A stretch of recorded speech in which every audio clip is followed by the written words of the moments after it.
December 17th, 1944, the second day of the Ardeny offensive, what the Americans would soon start calling the Battle of the Bulge. General Hasso von Manteuffel, commander of the 5th Panzer Army, is 47 years old, a veteran of 3 campaigns, a tank commander who personally rides into combat zones his peers consider too dangerous to visit. Right now, he is staring at the map. The map is German. It was printed in Berlin in 1938. It shows a road that, according to the printed legend, runs from the village of Clairvaux through the Belgian forest toward the River M. Montel has been told this road exists. His operational plan depends on it existing. He has tanks queued behind tanks, waiting to roll down it. There's just one problem. The road on his map does not match the road in front of him.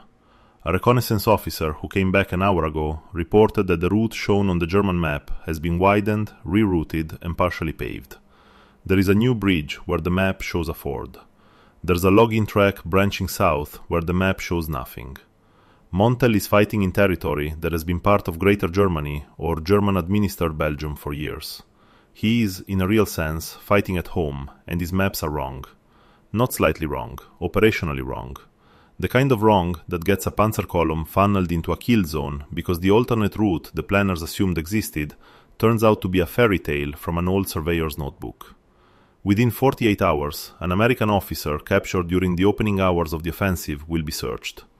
In his map case, the Germans will find a US Army map service sheet, series M641 scale 1 to 100,000, printed at the Ruth Building in Washington, D.C., based on aerial reconnaissance flown the previous summer.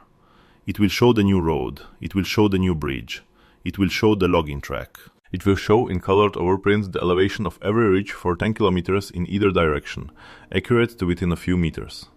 The German staff officers who examine the captured sheet will pass it around in silence. One of them, according to a post-war account, will say something that gets repeated up the chain to Montel himself.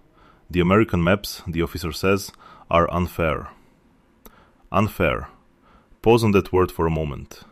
These are professionals. They have been at war for 5 years. They have seen things that should have stripped them of any innocence about how war is conducted. And the word that comes out of one of them, looking at an American sheet covering ground his own general staff was supposed to have surveyed 20 years ago, is unfair. As if the Americans had cheated. As if showing up to a battle, knowing the terrain better than the home team, violated some unwritten rule about how this was supposed to work. Here is what makes that complaint genuinely strange. 20 months earlier, in February 1943, the United States Army was the laughingstock of the cartographic world. American officers landing in North Africa had been issued maps so bad that some units used commercial gas station road atlases, the kind a tourist might have bought in 1937, because the official army sheets were less accurate. By December 1944, those same Americans were rolling into the German heartland with maps so detailed, so current, and so technically superior to anything the Germans themselves possessed that the Wehrmacht's own commanders began complaining about it as a moral grievance. How does that happen? How does a country with no military mapping tradition to speak of, sitting 3,000 miles away from the battlefield, end up with better maps of Germany than the Germans? And what did the single, almost invisible advantage actually cost the German army when the bill came due? To answer that, we have to go back to the moment America discovered that it had no idea what the world actually looked like. Because the road from that humiliation to the moment a German general called American maps unfair runs through a converted brick building on MacArthur Boulevard, a team of women recruited out of Midwestern College geography departments, an unarmed reconnaissance plane flying alone over the Reich, and the 46-year-old civil engineer who walked into a bombed-out German city in November 1944 carrying 11,000 index cards. That is the story we are going to walk through today. Not because the maps themselves are romantic, because of what they reveal about how wars are actually decided. Part 1. To understand why German generals would eventually call American maps unfair, you have to first understand that in February 1943, the American military was, as a mapping organization, almost a joke. Picture an American infantry officer, a lieutenant in the 1st Armored Division, 24 years old, somewhere in the hills of central Tunisia. He has been told to advance his platoon to a ridgeline that the operational order describes as Hill 412. He looks at his map. The map is a French colonial sheet scale 1 to 200,000, printed in Alliers in the early 1930s by the Service Geographique d'Armes. The French had decent surveys for the Mediterranean coast. Inland, where the actual fighting was happening, the map degenerates into hopeful approximation. Hill 412 is a brown blob with a number next to it. The actual contour interval, the lines that tell you whether you are climbing or descending, is 40 meters. 40 meters. To put that in perspective, you could fit a 10-story building between two contour lines on this map and never know it was there. The Germans on the ridge above, when his platoon stumbles into their fire lines, are using the same ground but seeing it differently. They have the local terrain in their heads from a week patrolling. The American lieutenant has a piece of paper that tells him almost nothing. This was the rule, not the exception. The American military entered the Second World War with a domestic mapping program that was respectable for the United States itself. But for the rest of the world, the army had almost nothing. There was no peacetime tradition of mapping foreign countries. There were no warehouses full of detailed sheets of Tunisia, or Sicily, or France, or Germany. When American planners began to think seriously in 1941 about the prospect of fighting in Europe and North Africa, the maps they would need simply did not exist in American hands. The Germans, who had been quietly preparing for offensive war since at least 1936, had built one of the most prolific military mapping operations on the planet, and they were not exactly going to share. Some of the most accurate sheets of southern Europe in 1941 existed only as commercial tourist products. Patton himself, according to one widely repeated account, planned early Third Army movements partly using a Michelin roadmap of the type sold to vacationers. That is not a flattering anecdote. That is a confession. Now layer the consequences of that on top of what was already going wrong at the operational level. February 19, 1943, Catherine Pass. Field Marshal Irvin Rommel's Africa Corps strikes the American Second Corps with a coordinated armored thrust. The American defenders had been told to hold a series of ridges and passes. They had maps that were vague about which ridges and passes mattered. Their commanding general, Lloyd Fredendall, had built his headquarters in a rocky ravine 70 miles behind the front and communicated with subordinates in a personal code so eccentric that his own staff sometimes couldn't decipher it. He had never once visited the front. He was making decisions based on map sheets he could not properly read about ground he'd never seen. When Rommel's panzers came rolling out to the desert, the American positions disintegrated. 6,500 men were killed, wounded, or captured. Nearly 200 tanks were lost. More than 100 half-tracks, 200 guns, 500 trucks, scattered across miles of desert that the Americans could not, in any meaningful sense, find on a map. Rammer's after-action notes made the German verdict explicit. The American forces were brave and well-equipped, but they fought blind. The German commanders meant that almost literally. American officers were calling artillery onto positions they couldn't accurately locate, requesting reinforcements to roads that the maps showed in the wrong place, ordering withdrawals to ridges that turned out to be a kilometer off where they were supposed to be. Imagine trying to do your job, any job, the one you're best at, using a reference document that lies to you in small ways every few minutes. That was the American mapping situation in early 1943, and it was killing people. Here is where the story turns, and the turn doesn't fit the way most military histories like to tell it. You might expect that the Americans, faced with this catastrophe, did what every army in history has done after a defeat. Blame the troops, blame the equipment, blame the weather, write a cover-your-ear report and quietly continue. They did not. Within weeks of Catherine, in offices in Washington, an obscure organization called the Army Map Service began an emergency expansion that in retrospect was one of the most consequential decisions the United States made during the entire European war. And almost nobody outside the Corps of Engineers noticed. No newsreel cameras, no headlines, just a quiet, ferocious recognition that an army that could not see the ground it was fighting over was an army that was going to keep losing men for reasons that had nothing to do with the courage of those men. The Army Map Service had technically existed since 1942, formed by combining a small lithographic plant with the cartographic section of the War Department. At its founding, it was a group of perhaps a few hundred people, mostly men, working out of cramped quarters. Their pre-war job had been to print the small number of military maps the small peacetime army actually needed, which was frankly almost none. By the time it was over, they would have produced more than 500 million map sheets, charted 400,000 square miles of foreign territory, and shipped thousands of distinct map series to every theater of the war. And the people who did most of the actual drafting by the end were not the men who founded the organization. They were women recruited from the geography departments of Midwestern colleges. But that is the next part of the story. Right now, in February 1943, the situation looks like this. the United States Army has just been beaten in North Africa, partly because it cannot read the ground it is fighting on. And somewhere in Washington, a small group of graphers has just been told that this will never happen again. In between sat a problem nobody had ever solved at scale. How do you map territory you have never been allowed to enter? How do you produce maps of a country that is actively trying to kill you? How do you do it faster than the country whose territory it is can keep up with the changes on the ground? The answer would involve unarmed airplanes flying alone over enemy cities at 30,000 feet, a converted 3-story brick building covered in camouflage netting in Maryland, and more than 200 women in their early 20s hunched over light tables for 70 hours a week. And in the end, it would involve an item the Germans had never quite imagined could be turned into a weapon. Not a tank, not a bomb, a piece of paper. Part 2. The root building was a 3-story brick structure on MacArthur Boulevard in Montgomery County, Maryland, just outside Washington, D.C. Before the war, it had been an unremarkable office building.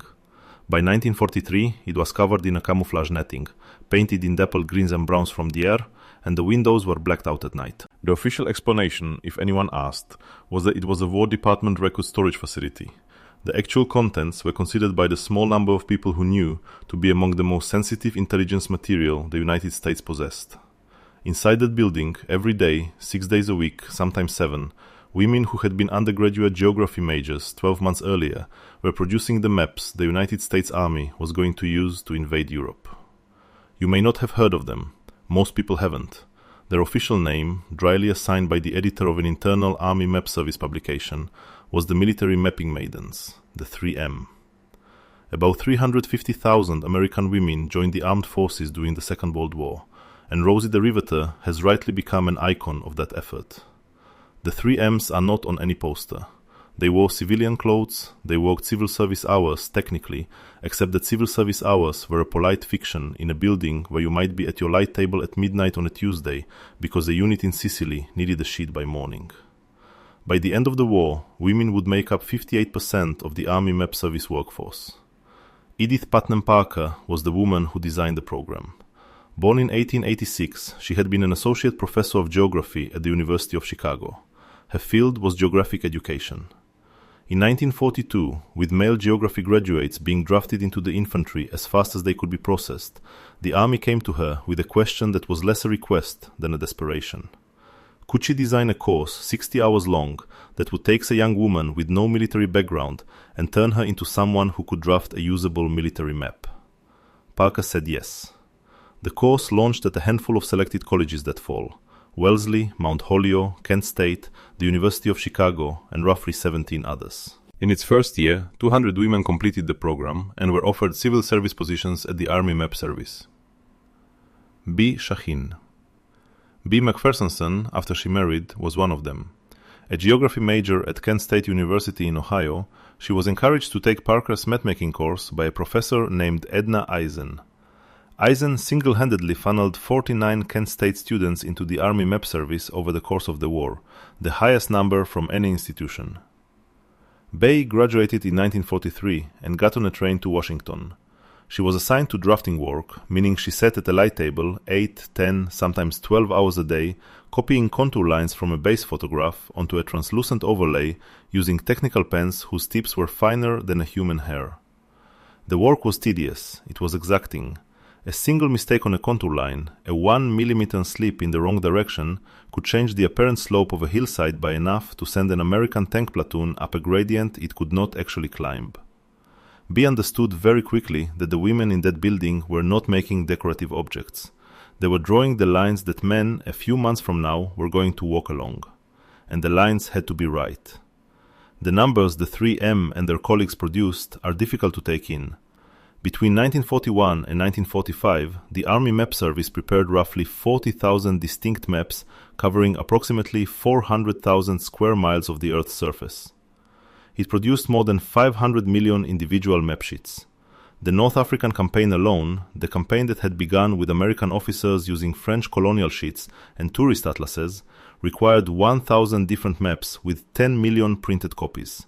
And this was, by the standards of what was coming, a small operation, because the Army Map Service's actual masterpiece was not yet on the table. It was being assembled piece by piece through 1943 and into early 1944, for an operation whose code name almost no one in the root building was permitted to say out loud.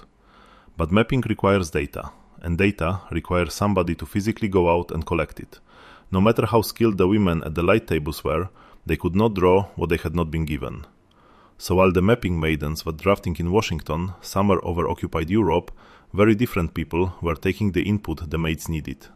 They were photographic reconnaissance pilots. They flew an aircraft called the F-5. The F-5 was a P-38 Lightning, the twin-engine, twin-tailed fighter that had become one of the most distinctive Allied aircraft of the war, with every single weapon stripped out. No machine guns in the nose, no cannons, no bombs. The empty space where the guns had been was packed with 5 large mapping cameras, configured for what was called trimetrune photography. 3 lenses pointing simultaneously to the left, the right, and straight down, capturing overlapping images that stretched from horizon to horizon. The F-5 carried no defensive armament whatsoever. Its motto, repeated in pilot-ready rooms across the European theater, was 4 words long: alone, unarmed, unafraid. Think about what that meant in practice. You are a young man, maybe 23 years old, sitting in the cockpit of an aircraft worth a small fortune, full of equipment worth a larger fortune, climbing to 30,000 feet over a German city you cannot identify by name because nobody told you the name in advance. The mission requires you to fly perfectly straight lines across the target, because the photographs need to overlap precisely, because the women back in Washington need that precise overlap to convert 2-dimensional images into 3-dimensional contour maps. Any deviation, any evasive turn, and the photographs become useless. So, you fly straight. While you fly straight, German anti-aircraft guns are tracking you. German fighters are climbing up to meet you. You have nothing to fight back with. Your only defenses are altitude, speed, and the prayer that the cameras are running. F-5 pilots accumulated some of the highest casualty rates of any non-bomber aircrew in the European theater. They got no glory. They shot down nothing. But the photographs they brought back. When they made it back were the raw material for almost every detailed Allied map of European territory printed after the spring of 1943. This is the part of the story that almost nobody connects to anything else. When the Army Map Service produced a 1 to 25,000 sheet of, say, the area around Saint-Lô and Normandy in the spring of 1944, that sheet existed because 3 different things had to happen simultaneously. Somebody, usually a French resistance contact, sometimes a captured German document, occasionally a pre-war tourist guide pulled from a library shelf in Alea, had to provide the base data. An F-5 pilot had to fly the territory at 30,000 feet, alone and unarmed, and bring back the photograph. And then, a young woman in a converted brick building outside Washington had to spend somewhere between 40 and 100 hours, depending on the complexity of the sheet, transferring the photographic data into precise cartographic form. And here's the part that genuinely changes how you think about the war. Those 3 things happened in coordinated sequence, hundreds of thousands of times. The Army Map Service was running an industrial operation that no other military on Earth was running at that scale. The Germans had a sophisticated mapping organization, the Harris Plan, the Army Planning Chamber. It was prolific. It produced some genuinely beautiful sheets of foreign territory. But it was nothing like 500 million printed copies. It was nothing like an entire industrial pipeline running 24 hours a day, staffed largely by women in their 20s who were taking a 60-hour course at a college in Ohio. The question that should be hanging in your mind now is, so what? Maps are paper. Paper doesn't kill panzers. Paper doesn't take towns. Why does any of this matter to whether the war was won or lost? That is exactly what the German General Staff thought until the moment they didn't. And the moment they stopped thinking, it was the moment American forces began landing on the coast of Normandy, carrying sheets so detailed the German commanders captured in the first 48 hours started asking in interrogations who had given them away. Because the maps the Americans had on the morning of June 6, 1944, were not maps a foreign army was supposed to possess. They showed things German engineers had built that summer. They showed beach gradients accurate to a degree that made artillery fire support possible from the first tower. They showed minefields the Germans believed were classified. But before we get to that morning, remember a name. B. Shaheen McPhersonson, Kent State University, class of 1943. 22 years old when she boarded the train to Washington. She spent the war drafting maps for soldiers she would never meet, for terrain she would never see, doing work that her own country would barely remember her doing. Women like B didn't fight for medals. They fought because the men at the front needed something only they could give, and somebody had to give it. Every like on this video is a small thing, but it keeps the women of the root building visible a little longer in a record that has mostly forgotten them, and they deserve that. Part 3. There's a calculation that gets made in the early planning stages of any amphibious assault. It sounds technical. It is actually a question about how many young men are going to die. The calculation is the slope of the beach. If the gradient at the waterline is too gentle, landing craft will ground hundreds of meters offshore, and infantry will have to wade through chest water under fire. If it is too steep, the craft will pile up against an obstacle they cannot climb. If it varies by sector, and it always varies by sector, different units need different landing craft assigned to different parts of the same 5-mile stretch. A unit briefed on the wrong gradient is a unit that arrives in the wrong configuration on the wrong piece of sand at the wrong moment. Multiply that by tens of thousands of men. That is what hangs on the slope number. In the autumn of 1943, the British and American planners working on Operation Overlord, the invasion of Normandy, needed slope numbers for a stretch of French coastline approximately 50 miles wide. They needed the gradients to within a meter or two of vertical accuracy. They needed the load-bearing characteristics of the sand. They needed to know which sand was firm enough to support a tank and which would swallow one whole. They needed to know what was buried just under the beach surface where the Germans had been laying mines and obstacles since 1942. And they needed to know all of this without sending a single boat ashore that the Germans could see. Because if the Germans knew where the Allies were studying the coastline, the Germans would know where the Allies were going to land. What the Allies did working through the late autumn and winter of 1943 was something nobody had ever done before at that scale. They built the slope and soil profile of an entire enemy coastline using a combination of methods. Stereoscopic aerial photography flown by F-5 and Spitfire reconnaissance aircraft, pre-war commercial postcards of the Normandy beaches purchased from European tourist shops by intelligence officers acting as private collectors, geological reports written by French academic researchers who had studied the coastline for entirely civilian reasons in the 1920s and 1930s, and most remarkably, soil samples physically collected by tiny British commando teams who paddled within a few hundred yards of the beach in the dead of night, swam ashore, scraped a tube of sand into a metal cylinder, swam back, and disappeared. Out of all this material, the Allies produced something the Germans had no idea existed, a complete geological and tactical map of every inch of the Normandy coastline, accurate within a meter, current as of weeks before the landing. The Army Map Service designation for the broader Normandy invasion sheets was part of an operation codenamed Benson. The most detailed sheets, scale 1 to 12,500, meaning 1 centimeter on the map corresponded to 125 meters on the ground, were among the largest scale tactical maps ever produced for a military operation in history. To prepare for D-Day alone, the Army Map Service produced approximately 3,000 different maps. The total number of individual sheets printed and shipped just for Operation Overlord in the Battle of Normandy was around 70 million. 70 million map sheets for a single operation. Those numbers, when you finally absorb them, stop being statistics and start being something closer to a portrait of an obsession. They tell you that the United States by 1944 had decided that no soldier was going to walk into a contested piece of ground without a precise picture of that ground in his hands, if it was humanly possible to put one there. Now compare what the Germans had defending the same coastline. The German Atlantic Wall headquarters had topographic maps of Normandy. Of course, these were generally based on French government surveys from the 1930s, reissued by the Harrow's plan camera, with German overprints showing military installations as the Germans built them. They were perfectly serviceable for static defense. What they did not show and could not show, because the Germans were not flying high-altitude photo reconnaissance over their own territory, was anything that had changed since the original surveys. The roads that had been widened, the new bunkers built by other German units that the headquarters had not been informed about, the flood zones the German engineers had created in 1943 and 1944 by deliberately damming rivers behind the beaches. The Allied invasion planners knew about those flood zones from aerial photography. The German divisions assigned to defend Normandy frequently did not, because the information had not yet propagated through their own command structure. That sounds impossible. It was true. Here is the part of the story that is genuinely uncomfortable.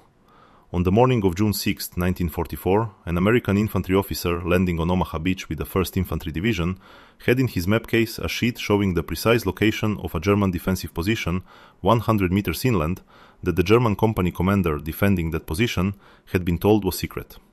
Not because the Americans had a spy in his unit, because the Americans had photographed the construction of the position from the air over a period of weeks, watched the soil disturbance, watched the camouflage netting go up, watched the trench lines being dug, and added all of it to the map series before the printing run that went out to the units that would land on D-Day.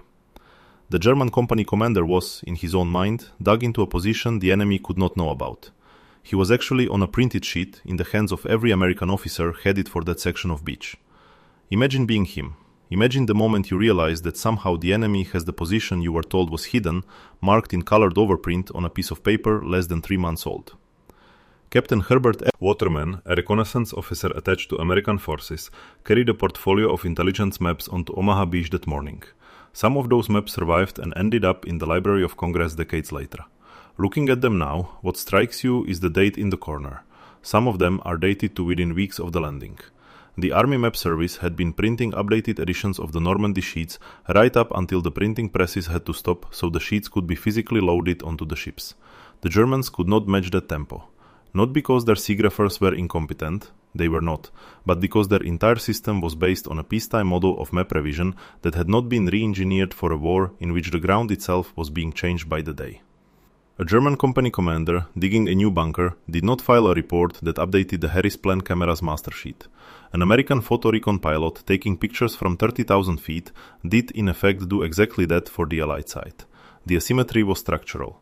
Operation Overlord on June 6, 1944 succeeded for many reasons. Air superiority, naval gunfire support, weather windows, deception operations, the courage of the men who actually walked off the landing craft into the surf. But one of the reasons that almost nobody outside the operational planning circles ever talked about was that the Allies had a more accurate, more current, and more detailed picture of the ground they were attacking than the defenders had of the ground they were defending. The Allied force came ashore with maps that showed German positions the Germans believed were undisclosed. The Allied artillery batteries had pre-registered fire missions on those positions before the first landing craft hit the beach. Remember the German officer in the Ardennes 6 months later complaining that the American maps were unfair. By June of 1944, that complaint was already being whispered in German staff offices. Although nobody had yet found a word for it, a German naval officer, captured in late June 1944, told his interrogators that the American sheets they had recovered from dead and captured American officers were like having the enemy hand you our own files. He could not understand how it was possible. He had been told that the German military mapping organization was the best in the world. He had believed it. He had been right in some sense 20 years earlier. He was no longer right, and nobody had told him. The breakthrough out of Normandy in late July 1944, Operation Cobra, and the rapid advance across France that followed, turned the slow grind into a sprint. American armored columns covered ground so fast that the divisional historians could not keep up with the place names. By late August 1944, Patton's Third Army was moving across central France at a pace that frequently outran its own logistics. And here is where the next strangeness of the mapping war becomes visible. The Army Map Service was by that point printing and shipping new sheets to forward units almost as fast as those units could advance into the territory the sheets covered. A regimental commander entering an unfamiliar town in eastern France on a Tuesday could realistically expect by Thursday to receive a 1 to 50,000 sheet of the surrounding district that was current to within weeks. Often enough, the German commanders captured in those weeks repeatedly noted in interrogations that the American forces seemed to be better informed about the local terrain than the German units that had occupied it for 4 years. That gap was about to widen, because the moment American forces began to push past the French border and into Germany itself, a new operation was about to begin, one of the most secret intelligence operations of the entire war. The man at the head of that operation was a 46-year-old civil engineer with a Cornell degree, receding red hair and wire-rimmed glasses. His name was Floyd Ho. He carried, when he flew into Europe in November 1944, 11,000 index cards. Those cards were the targeting list for what may be the most consequential intelligence raid in cartographic history. Part 4. Major Floyd W. Hell was 46 years old in November 1944. He had a degree in civil engineering from Cornell. Before the war, he had run survey expeditions across the American West for the United States government, then worked for oil companies, charting the rainforests of South America. By the time the war came, he was the head of the geodetic division of the Army Map Service, and he had spent 2 decades thinking about a problem almost nobody else in American geography had taken seriously: how to survey territory you were not allowed to enter. In late 1944, he was standing on a flight line in the United States, about to board a transport aircraft for England. With him were a small team of men carrying 1,800 pounds of cameras and microfilm equipment, and the 11,000 index cards. The cards were in effect a target list. They identified German technical universities, government research institutes, libraries, geodetic survey offices, and the personal residences of named German geographers and surveyors who house planners believed might possess data of interest. Some of the names in the cards were marked as cooperative. Others were marked as untrustworthy. The mission was so closely held that one member of Howe's team would later remember being told not to open the envelope containing his orders until 2 hours after his plane had left the United States. The official designation was Howe Team. Their mission, in the simplest possible terms, was to find and physically capture the geodetic and cartographic data of the German Reich before the data could be destroyed, evacuated to the Soviet zone, or otherwise lost to the United States. The reason this was urgent was specific. German military mapping over the previous decade had been built on top of a master geodetic network, a system of surveyed reference points across Central Europe that the Germans had been refining for years, using techniques that, in some respects, were the most advanced in the world. If you could capture that master network, you could not just print German military maps, you could print better German military maps than the Germans themselves had printed, because you could combine the geodetic data with American photogrammetric techniques and produce sheets at scales and accuracies. The German wartime production simply had not had the time or industrial capacity to achieve. Haff and 2 of his men entered Aisne, the first German city to fall to Allied forces, captured on October 21, 1944. In early November of that year, the fighting had been brutal. Hitler had ordered Aisne, the imperial seat of Charlemagne, defended at all costs. By the time the city fell, in Howe's own dry assessment in a memo to Washington, it was 98% destroyed. Who walked through the rubble carrying his special blue passes from Supreme Headquarters Allied Expeditionary Force, looking for a specific building. He did not find what he was hoping for. The local survey records had been moved out before the city fell. But what Aisne demonstrated was the model how team could enter a captured German city within days of its fall, locate the cartographic targets on its index cards, and either secure or where the data had been destroyed, identify what had been lost. The Battle of the Bulge in December 1944 slowed everything down. The German counteroffensive, the one in which Manteuffel was at that very moment complaining that his maps were wrong, pushed Hu's team back to Paris. They waited out the worst of the winter in cold rooms with intermittent electricity, working 6 days a week on whatever marginal targets they could reach in friendly countries. They were a strange unit. A colonel-trained engineer in his 40s, a former telephone lineman from Chicago, a linguist writing books on Soviet strategy in his off hours, a Kentucky blue blood who sketched village squares with watercolors when nobody was looking.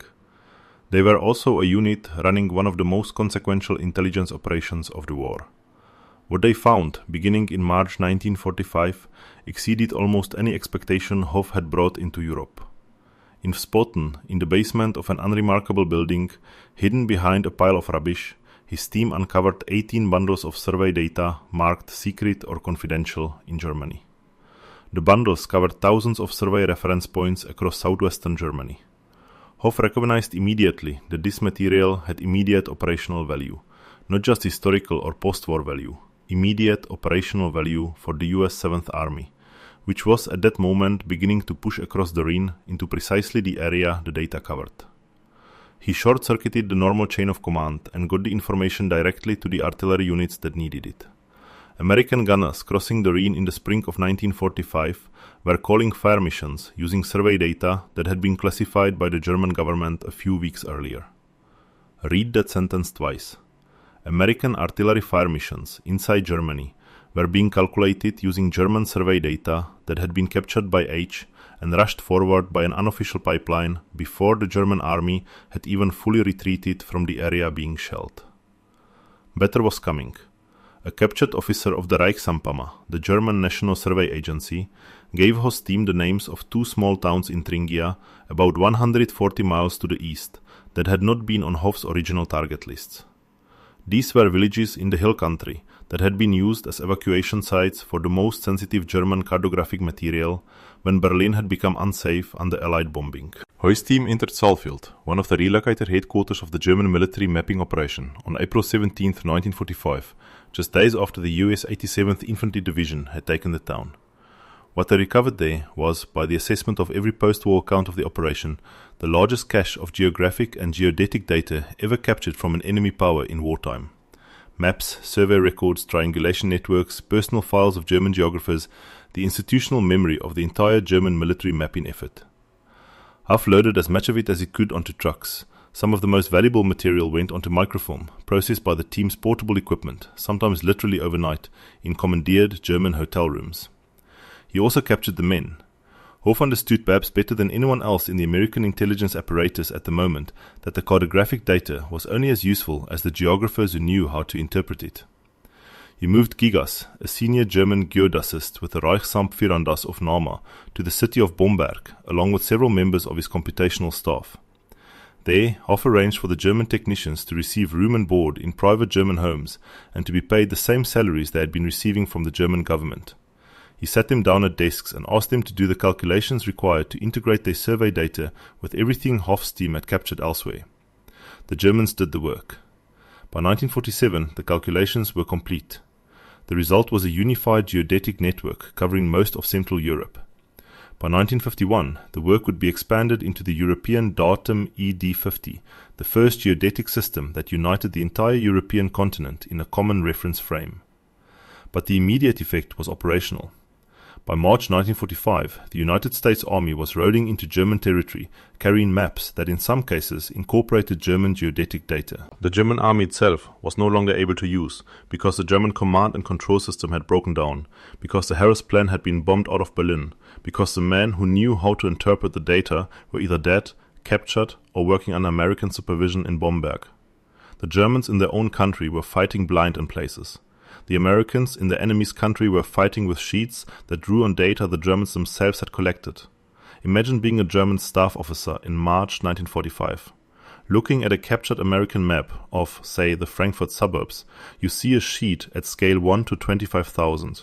You see contour lines drawn at 5-meter intervals. You see road designations current to within months. You see overlays showing the locations of German military installations that you, the local commander, had thought were not on any printed sheet outside your own headquarters. And then you notice in the corner of the sheet the printer's mark. It is American. The map was printed at the Army Map Service in Washington, D.C. The pages were drawn in some cases by a young woman who'd been a college sophomore in Cleveland 18 months earlier. The data on the sheet is more current than anything your own general staff has been able to issue in the last 60 days, because Allied bombing has knocked your printing presses out of operation. That is the moment. That is the moment when a German officer first looks at one of those captured sheets and the word starts to suggest itself in his mind. Not Allied technical superiority, not industrial capacity, not air power, something simpler. The Americans somehow know my country better than I do. If your father, your grandfather, your uncle served in any branch of the military in the European theater, or for that matter the Pacific or any theater, I would be honored if you left their name and their unit in the comments below this video. What division? What campaign? What did they remember about the maps they were given, if they ever talked about it? Most of the men who carried those sheets into battle never knew the story behind how the sheets got into their hands.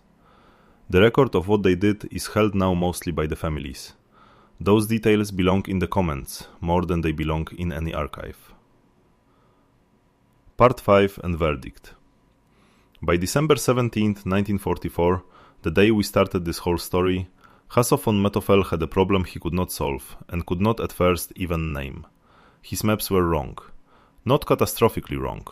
Wrong in the small, persistent way that breaks operational planning at every level.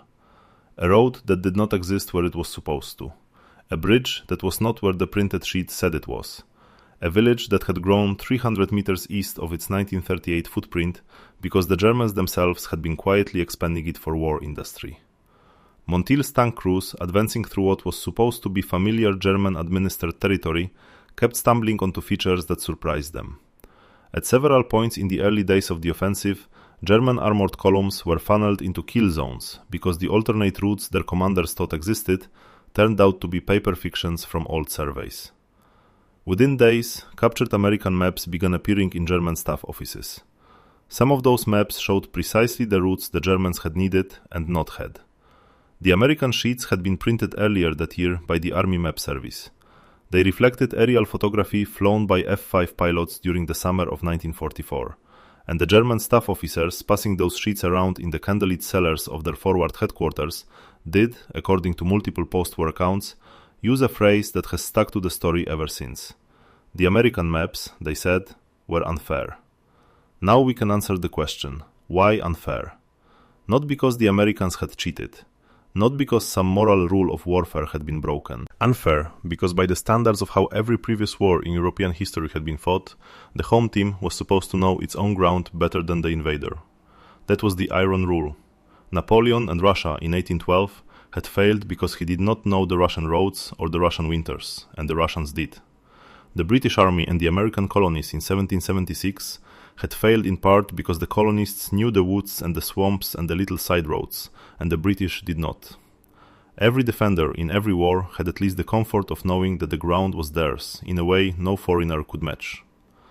By December 1944, that comfort had been taken away from the German army inside its own borders. Not by spies, not by treason, by a piece of paper produced over the previous 20 months by a building most Germans had never heard of. Photographed by pilots flying alone and unarmed at 30,000 feet, drafted by women who had been undergraduate geography majors when the war began, and updated continuously by an organization that had not even existed in its modern form when the war began. The numbers, when you finally lay them out side by side, are almost embarrassingly lopsided. The Army Map Service produced approximately 40,000 distinct maps between 1941 and 1945 and printed more than 500 million individual map sheets. For Operation Overlord and the Normandy campaign alone, it produced 3,000 different maps in roughly 70 million printed copies. The German cartographic operation, prolific as it was, never approached those totals. And by late 1944, its production had collapsed because Allied bombing had wrecked its printing capacity and forced its central operations out of Berlin to the relative safety of Saalfeld in Thuringia. The asymmetry was not a matter of who was smarter or who was braver. It was a matter of who had built a bigger, faster, more redundant industrial system. The Americans had, the Germans had not. But the asymmetry that mattered most was not the numbers, it was the timing. The Americans had built a system that updated maps in something close to real time. The Germans had built a system that printed maps from existing surveys and revised them on a peacetime schedule. By the time a German divisional commander received an updated sheet of his own sector in late 1944, the information on that sheet might be a year out of date, because the production pipeline that should have updated it had been bombed, dispersed, or starved of personnel. Meanwhile, the American sheet of the same territory, drawn by a young woman in Maryland, was current to within weeks. That is what the German officers were responding to when they used the word unfair. Not just better maps, newer maps, maps that knew what the German maps did not yet know. Go back one more time to General Hasso von Manteuffel staring at his sheet in the Ardens on December 17, 1944. 47 years old, veteran of 3 campaigns, he'd spent his entire adult life learning the discipline of how to read the ground. He'd crossed Russia and the Caucasus. And on that December morning, as the wet snow came down over the Ardennes and his tanks queued up behind one another, waiting for orders he could no longer give with confidence, he was looking at a sheet of paper that was lying to him about the country he'd been told for years was his own. Within 48 hours, he would hold an American sheet in his own hands. He would see the road that was supposed to exist drawn correctly. He would see the new bridge marked. He would see the logging track. He would understand in a way that nothing else in the war had quite made him understand that the Americans been preparing for this moment for almost 2 years. Manteuffel survived the war. He was captured in 1945, served a brief prison sentence, returned to West Germany, and lived until 1978. In his post-war interviews, he spoke at length about American firepower, American air supremacy, American logistical depth. He spoke less about American maps. Most German officers did. The cartographic asymmetry was hard to talk about because it was hard to dramatize.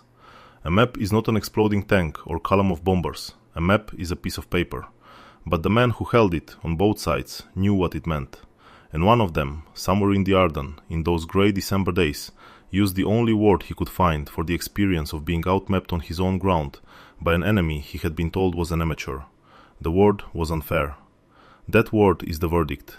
It is the verdict on a story that runs from a French colonial map sheet in the hands of a baffled American lieutenant in Tunisia in February 1943, through a converted brick building in Maryland, staffed by women whose names are not on any monument, through an armed photo recon pilots flying straight and level over German cities while flag burst around them, through the basement of a building in Poden where Floyd House team pulled 18 bundles of German survey data out from behind a pile of rubbish, all the way to the moment a German general in the Ardeny realized the enemy knew the road better than he did.